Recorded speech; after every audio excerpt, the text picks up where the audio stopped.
Welcome to our second lecture. My throat's a little bit off today, so if there's coughing during this video, just go ahead and turn your speakers down. I'll try to turn away so it doesn't get too crazy if you're listening in headphones. I'm so sorry in advance. So we're moving out of the invention of photography and moving into some applications of it.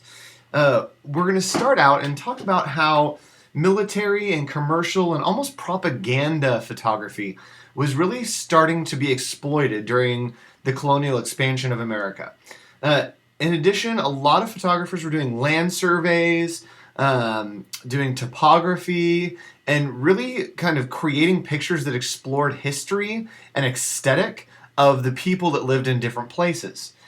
Though the camera and the gun were becoming more combined, that a lot of people that were going to war also were photographers or using photography, society didn't really know what to make of the two. It wasn't clear how the audience wanted to circulate, sell, and archive images of conflict. They were used to seeing nice images of people sitting and smiling and portraiture, and society wasn't sure how to sort out, what do we do with pictures of war? So they didn't know if people were going to want to see this, or if it was something that they should tuck away, or if it's something that the masses should be informed about. So let's hop right in and talk about war photography. So, writing in the Atlantic Monthly in 1859, a man by the name of Oliver Wendell Holmes said this quote, "The next war will send us stereographs of our battles." Basically what that means is, if you remember, we talked about stereographs, that were a type of photography to where you could see in 3D. It could transport you to this space because the camera would take it from two different angles. You would look through the viewfinder and it would look like it was in 3 dimensions, like you were standing there looking through a window. So what he's meaning by this is that the technology of photography is going to put us into the battles. We will be there as a part of the battles, which had never happened before. A lot of people commenting on war photography really forget to take into account that at this time, a lot of war photography failed because they couldn't register swift action yet with photographic means. You had to have exposures that were over a lot of time. Your subjects had to be standing still. There needed to be low light or high light, or if you took it, you'd have to rush off and go to a kind of makeshift dark room so the image wouldn't get blurry. It was very, very difficult to photograph war photography in the means of photographing what was in front of them.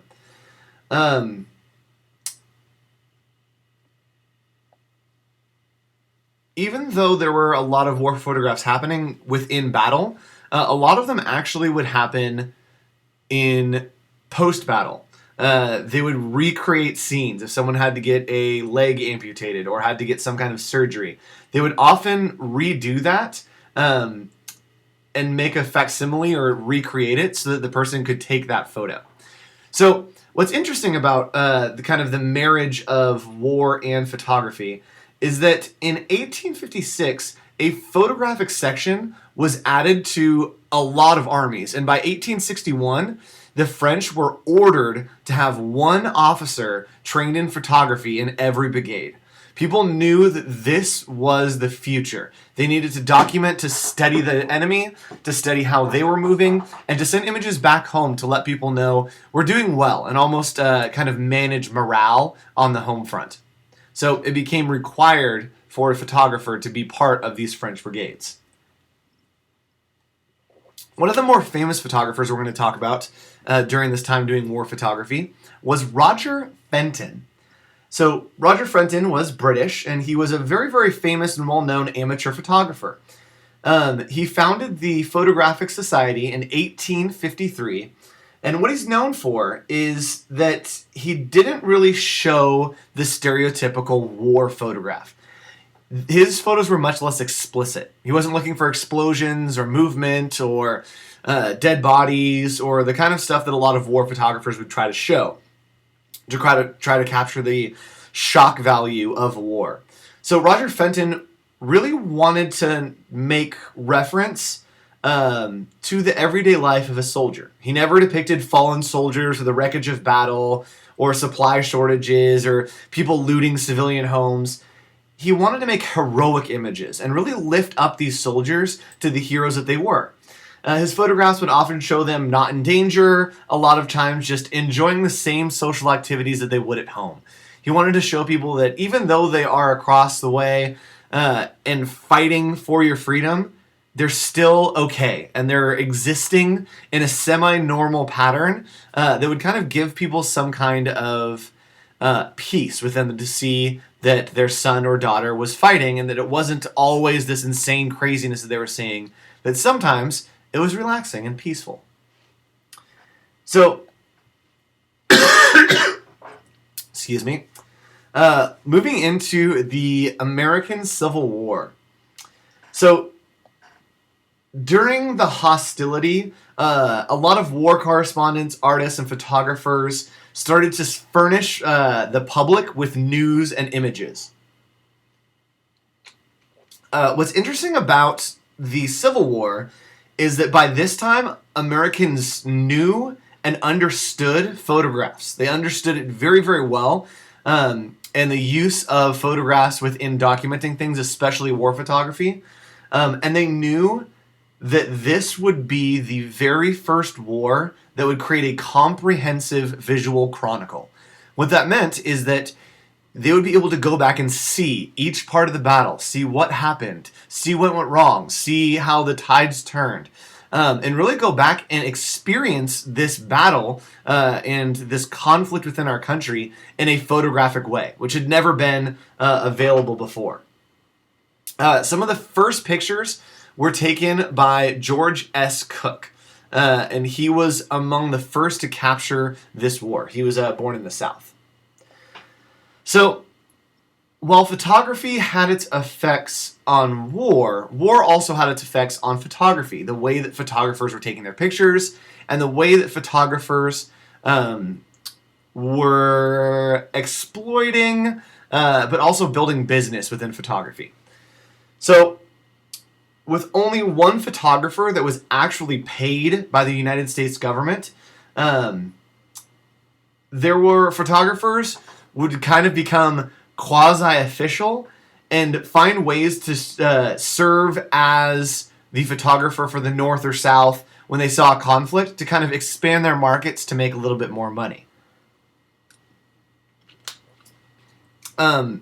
People still wanted to buy portraits of themselves, buy portraits of celebrities, but at this time, the celebrity kind of shifted to politicians and military leaders. Abraham Lincoln, images of Abraham Lincoln were extremely popular, as were images of other big military leaders. A lot of photographers saw this as an opportunity to make some quick money. They saw the grieving of mothers sending off their sons to war, and they would take advantage kind of these families that were sending off their young men to go to war and wanted a picture or keepsake. So they would often set up these little booths, and what they would do is they'd be kind of makeshift photography studios so that people could get an image, one last image to hold on to. So that the mom, it's the same idea of when your mom takes a picture of you on your first day of school and she like holds it and put it up on the fridge. They wanted to give that to the families. They wanted to take a photo and of course charge a premium for it so that the families could have a photo of their son or daughter that was going off to war to fight during the Civil War because they didn't know if they would make it back. It's said that these places got so insanely popular that over 160 portraits would be taken in a day. 160 portraits. So, one of the people that you'll need to know are the Burgester brothers. And the Burgester brothers set up a studio to provide photographs. They're really the most well-known that did this. A lot of photographers were doing this, but they're the most well-known. They were wildly popular, and they kind of founded and exploited this idea of we want to latch onto the emotion that's happening in this moment, capture that, and monetize it.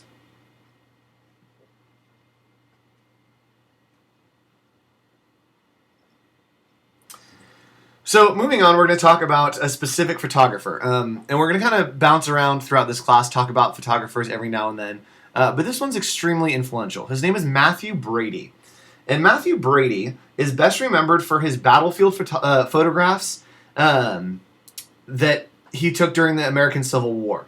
His work was really dominated by representations of individuals or groups of soldiers. So as we said, people wanted to collect images of celebrity, who were high-ranking historical figures, high-ranking kind of military personnel, and so Brady was interested in that. His interest in portraiture began in his early professional life.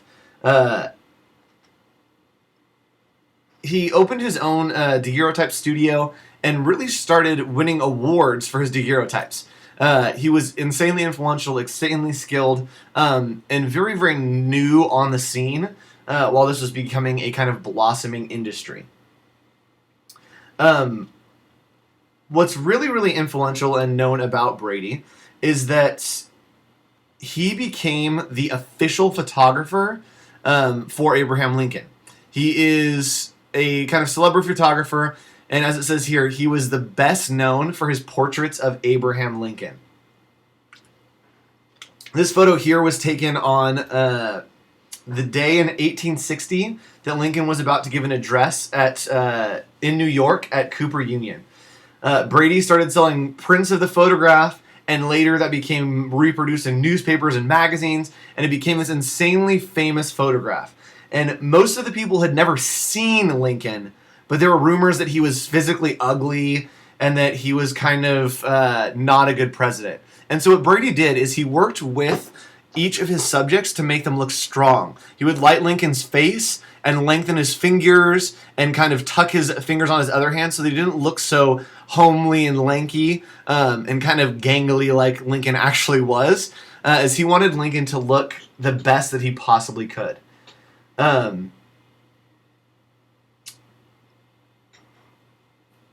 What's notable about kind of this partnership with Brady and Lincoln is that one of Brady's images was known to have been used as the Lincoln's head on the penny. Also, it was the basis for an image on the $5 bill. Matthew Brady was the photographer for Abraham Lincoln. And Lincoln even knew it. He said in a remark that's on record, he said, "Brady and the Cooper Institute made me president." Abraham Lincoln said, "The reason that I'm president is because Matthew Brady helped my image with the public to make it so that they trusted me. They didn't think that I looked weird or that I wasn't a trustworthy person, and really show elevating me to this kind of celebrity status." So moving right along, we're going to move out of war photography for a second.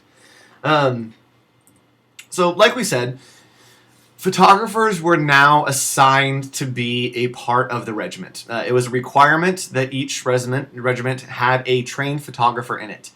Now, photographers were, yes, assigned to military missions, and while they were there, they often carried out ethnographic and topographic studies. What that means is they wanted to capture the people and the places that they were going to. They wanted to create a catalog of the world around them that they had never seen, that other people might want to see.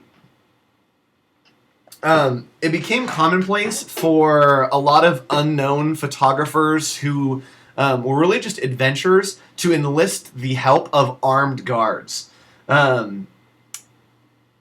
Thomas Cook, who is the founder of Cook's Tours, which are famous still today, was kind of the highest of this. He would hire armed bodyguards, and he would take pictures of these people in these exotic locations and then try to sell group pictures back to them. That's really where that idea came from. If you've ever gone on a trip, they do this all the time. If you're going on a cruise, if you're going to Disneyland, they take a picture of you in a great place that's somewhat new and magical to you, and then try to sell you that photo back. So Thomas Cook really brought up this idea and started this idea on his tours, and it became wildly successful.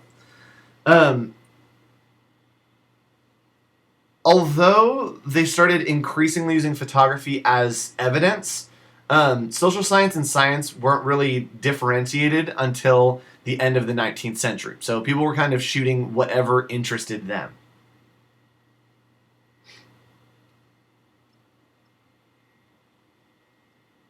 So something else that happened during this time is a lot of photographers started training assistants.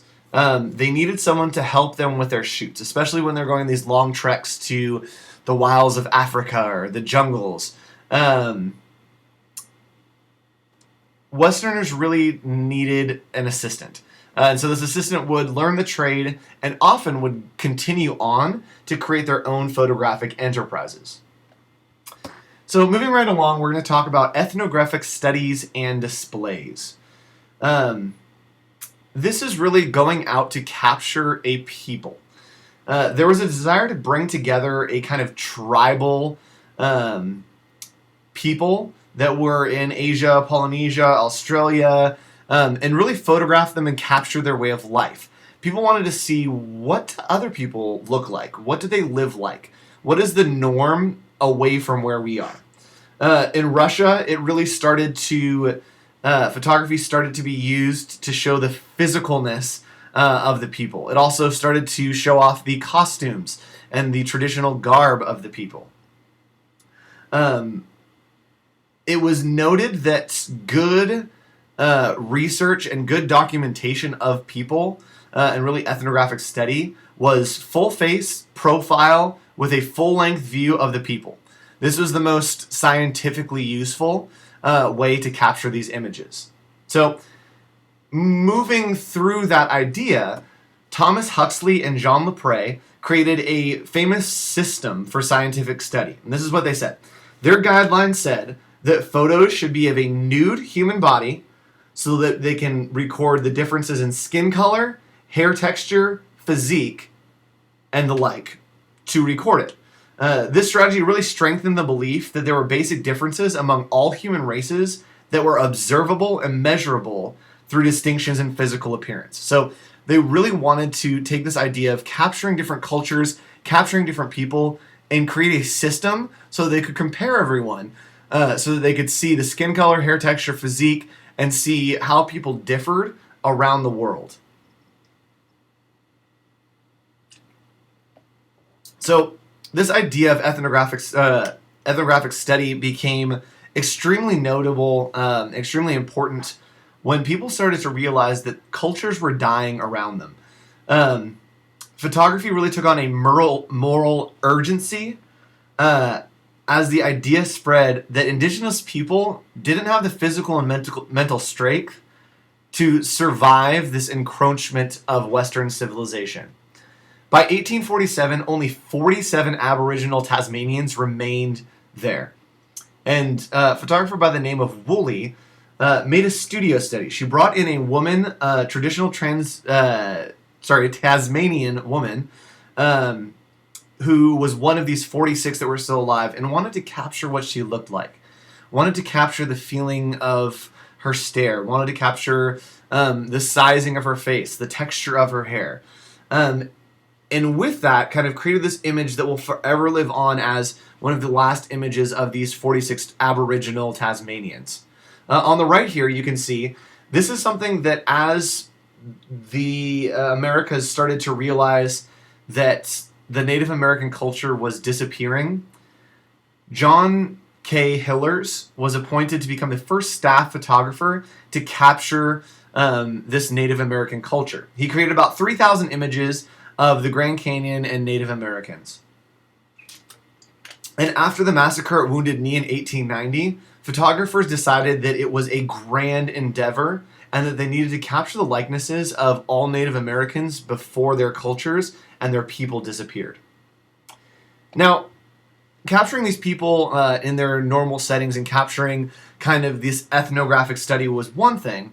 The other thing was that people wanted to almost create stereotype images. They wanted something that they could sell with this ethnographic study. So the idea of creating kind of stereotypes in photographs was not restricted to a scientific purpose. A lot of studios would offer kind of to make these exotic images that would try to make a certain people of a certain group. The ones that became wildly successful were pictures of people that worked in factories and industrial sites.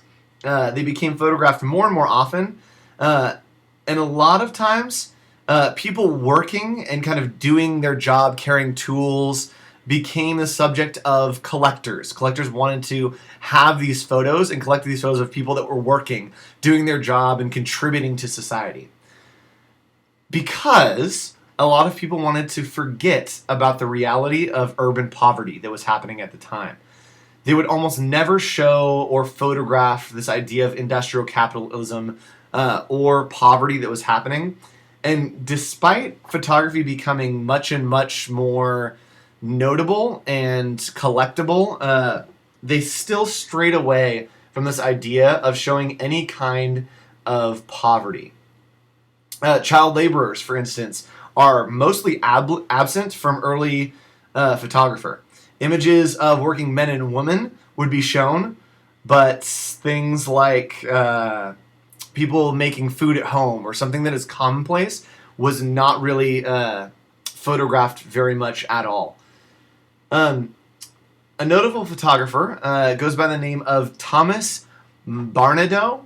And Thomas Barnardo would work with poor and homeless children, so he was showing that lower class, but he would do it so that he could show this is what a homeless child looks like, and this is what a child looks like on the right that's been given a job and is contributing to society. So he wanted to show that it's not good to be part of this lower culture, that you should get a job and better yourself and become better culture. Well, the bad thing is in his images, he would often exaggerate a child's poverty to make people feel sorry for them, put them in pitiful positions, and really try to show the difference so that it was so much better if they were contributing to society. So that's it for Lecture 2. I hope you guys enjoyed listening, and I'll talk to you later. Bye.